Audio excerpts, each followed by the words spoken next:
It's in a book, a reading rainbow.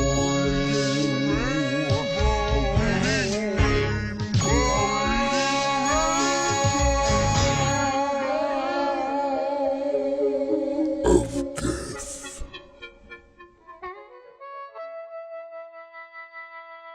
All right, today on the Reading Rainbow of Death, our guest is Mer Whinery, author of The Little Dixie Horror Show, The Phantasmagoria Blues, and his newest novel, Trade Your Coffin for a Gun, out from Muzzleland Press. Mer, thank you for joining us today. Thanks for having me. I start out every interview pretty much just the most basic question: what is it that got you attracted to writing horror? I've always just enjoyed horror, even as a child. Mostly, I'd say my biggest influences were the midnight movies, and the late night horror movies. Been more influenced by cinema, I think, than by actual horror novel, by my writers. I've always been a big fan of Robert E. Howard and Edgar Allan Poe. When I was a kid, I always loved that stuff. So, but really, honestly, cinema and horror movies, especially the Hammer horror movies, the old Universal movies, Italian horror films, those are the things that really have shaped me more than actually literary influences. That's where my biggest influence is, and that's why I write horror, mostly because of those factors. That's one thing I think I noticed that stood out in all of them. Even the first one I read, Little Dixie Horror Show, is everything has a very cinematic feel to it. The kind of pacing and the presentation of it. I think you can tell you have that old horror cinema kind of influence in it, which I enjoy quite a bit. I'm a child of the '80s, so you grew up in the VHS era and cable TV era with horror movies. So I'm lots of horror television shows when I was a kid. Like Plenty Scary Movie on Channel 8 and Creature Feature and crap like that. So yeah, it's definitely an influence. And even the for those that haven't read, your stuff takes place in an area of Oklahoma called Little Dixie. I believe it's a place you grew up, right? Yes, sir. And even the theater in that town, I've noticed that pops up a lot in your work, like whether just a reference or it taking place there. Like, so that's another kind of draw or another kind of hint to how much you enjoy cinema, is that you kind of have this old spooky style theater that shows up in your work a lot too.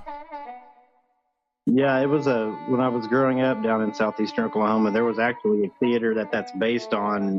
I saw a lot of those movies there. I saw some of Fulci stuff there. I mean, in heavily edited states, because his stuff was so butchered. I'm not some like Bruno Mattei stuff. I mean, a lot of the Universal things. Back in the days of the double features, when you could go to the movie for $5 and see two movies, but it was a really old, nasty, decrepit movie house back in the 1920s that burned down once and then been rebuilt, and it was always really kind of creepy but charming.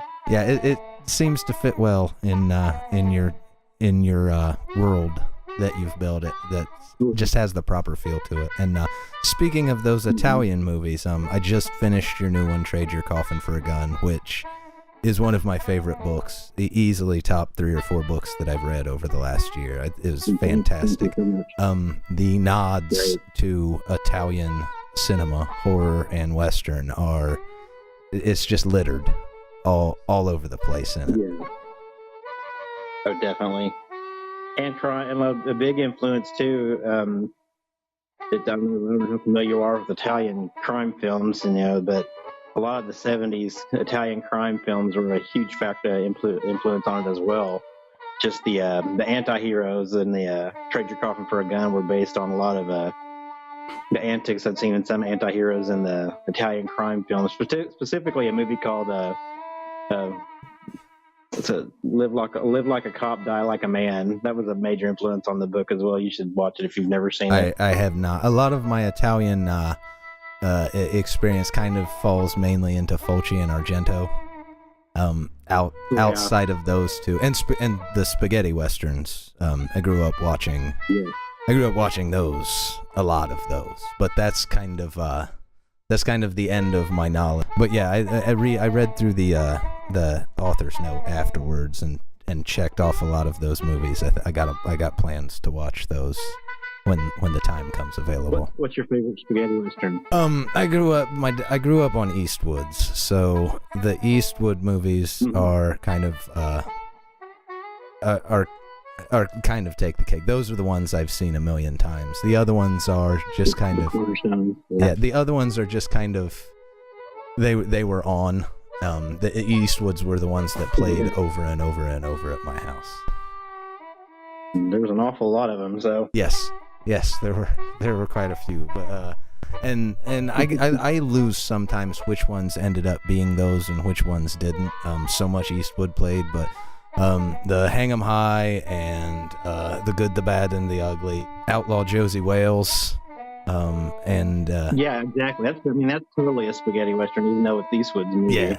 Yeah, and Outlaw Josie Wales was always one of my that one and Pale Rider, I think, were my two favorites. But yeah, and all of that is wrapped up in this book, and I was joking with Rab today. I'm not going to give it away to our audience, but when he told me this was coming and what he had going and whatnot, it was like, okay, Western horror, I can dig that. The sound of it sounded kind of vampires, so I was assuming cowboys versus vampires, which isn't an awful kind of generic, but yeah, it's not a good explanation of it. I was shocked at how far you ran with the horror aspect. I was not ready for it at all. I mean, you go deep.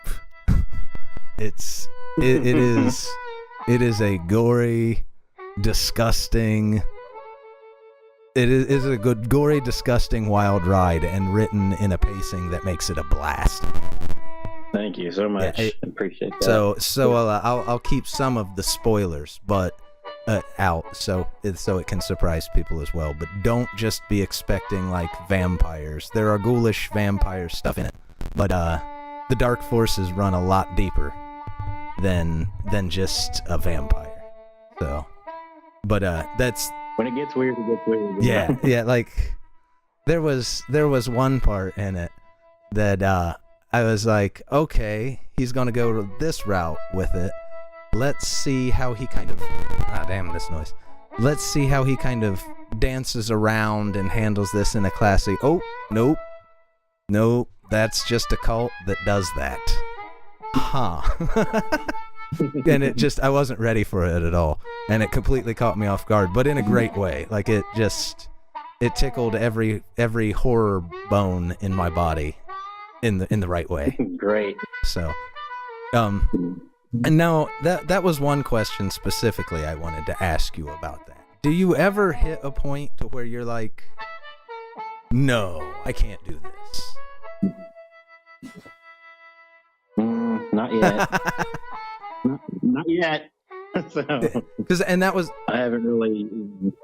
I was gonna say that was one of the things about the book that got me is, even in the indie horror scene that I've been reading a lot of stuff over the last year, I wouldn't call the people reserved, but you can feel them hit lines and be like, okay, no further, or pushing it back to maybe keep the story coherent, or just from becoming too out there. There hasn't been a lot of books that I've read where people have approached with glee, I would say, reckless abandon and glee, kind of getting to the edge of that line and then just unabashedly running across it and seeing where it will go. Yeah. And that's where I really love horror fiction, is when, because for me horror, the brilliant thing about horror is it's the one place where imagination really has no shackles. Just as far as you want to go, it fits. And so when you get a writer who does that, like, that's really what tickles me. And I think Rab's book, Hillbilly Moonshine Massacre, this book, and Hate from the Sky by Sean M. Thompson, which is more bizarro than horror. Those are three of the ones that I've read last year that it just feels like you hit a spot where you're laughing. I imagine you laughing as you're writing this, and then as you laugh, you're like, okay, this is hilarious. I'm gonna go farther. Yeah, it just gets demented, and you just kind of get into this. I think you hit this weird manic state where you just don't even care. Yeah, and you do it brilliantly, I would say. Like, and that's the other thing I think that's hard to do about it is, or I would guess is hard to do about it, is you never lose the story, or even close. I was tied to the characters the whole time, and what they were doing and where they were heading. The crazy never overtook them, which I always find impressive. Yeah. When you can go that out there but still keep the story coherent. Is that something you consciously really keep track of, or were you just writing and then like going back and fixing, make sure that happens in editing? Mostly just go back in editing, and that's where that sort of thing starts to get fixed. Rab was pretty instrumental in making sure that if it kind of got a little too freaky, I think he tried to pull the reins in just a bit, which was good, because there were actually some things I did in the beginning. There was a couple of scenes that were really, that I think I pushed it a little too hard, and he was like, this isn't believable. And he was right. Yeah. It's like it needed to stay a little bit grounded, and I think he kept it grounded. So it was really wanting him to keep me kind of on point. Yeah, that's just another question that always has me puzzled when I run into stories like this. Because to me it seems like it would be the hardest thing to do. It's not so hard to kind of let your imagination run rampant. And if you're a good writer, it's probably not as hard to keep your story concise, but letting the two happen at the same time just seems like it would be difficult. Yeah, I mean, a good editor's everything, and it helps that he's an excellent writer too. So I mean, he's got, I think he's probably got a little more control, and he's able to kind of keep it. Like I said, he was instrumental in keeping me focused, and like I said, otherwise it did get a little, when the first draft of it kind of went all over the place, so, but now it turned out that I'm going back and reading it again. I didn't really read it for a while after I was done. I said, that's actually pretty tight. I'm pretty proud of it, that it kept it was coherent, and it doesn't feel coherent when you're writing it. It just feels like it's just coming out, and and it's just like fire flying out of you, and then you think it's got to sound like a crazy person ranting, and then you go back and read it, and you're like, wow. Like a lot of that I owe to Rab, though. He was good at kind of keeping the crazy under control. John's a good fella, a very level-headed and clear-spoken person too. So he's a good guy. Yeah, he's a good guy. So John, thank you. Exactly. And now, sorry, my dog's barking. I gotta shut her up real quick before I go further. I'll take out all this extra stuff. I'll edit it out. Stop it. All right. Now, we didn't talk much about the Little Dixie Horror Show, but that is your first book you put out, correct? Yes, sir. And a collection of short stories. I would say it is as great as an example of indie. Great as an example of indie horror fiction as I think I could give someone with the real aspect on horror. It's great written horror short stories in your world of Little Dixie. Now, how long did it take you to write that one? It was probably about a year. I'd actually had a couple of one of the stories that actually been published before in an anthology was The Girls of Rebel Run.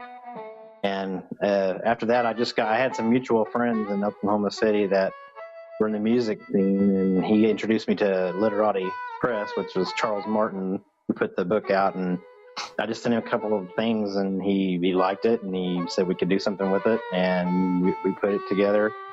And but it probably took it was really fast. I mean, it seemed like it really, once it caught fire, it didn't take much work. The second anthology, Phantasmagoria Blues, it took a little longer because I wanted to stretch a little bit. It's not quite as, Rab would say it's not quite as grindhousey, or a pulpy. It still is, but not quite.